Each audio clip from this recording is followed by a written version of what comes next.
Thank you, Mr. Chairman, and I'm sorry that I wasn't able to be here for your testimony, but I did have a couple of questions to ask, please. Mr. Levy, there is language included in CPSI that preempts state laws. Has this provision worked in your opinion?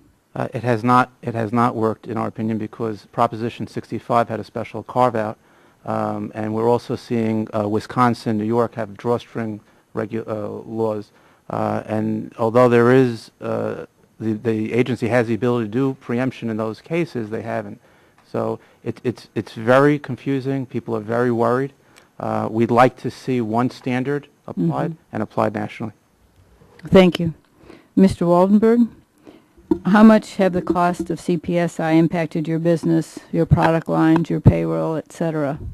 I estimate that our costs have increased in the last, since 06 to 09, about $450,000.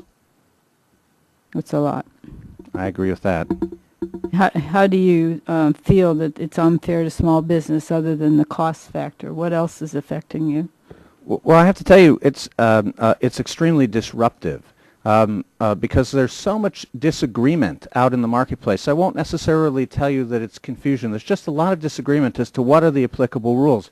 This is a lot to master. A lot of people don't read it. I know. And how many people do you think have actually read this? And right. So we spend all the time arguing with our customers, which is terrible. We argue among ourselves. We don't even know what we should do. There might be two people who think you should do it this way, two people who think you have to do it that way, and you're always calling your lawyer. We don't know how to maintain our records.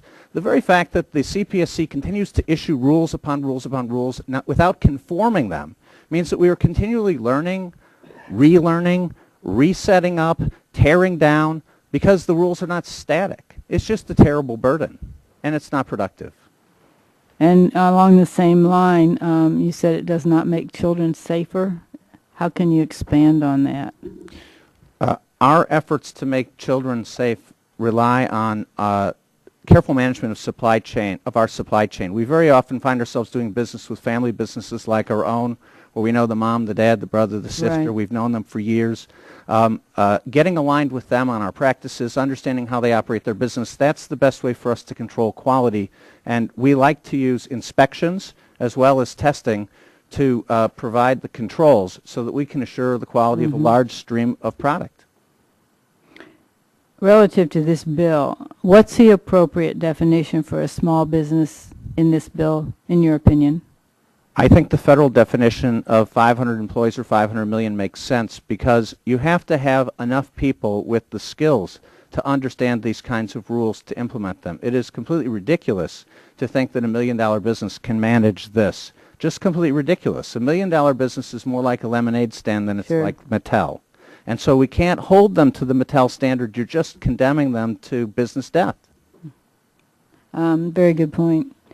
Yes, sir. You wanted to add to that? Yeah, and I would like to say, if I could, the HTA would like to submit a list of businesses that have closed or withdrawn from the market. I would appreciate that very much.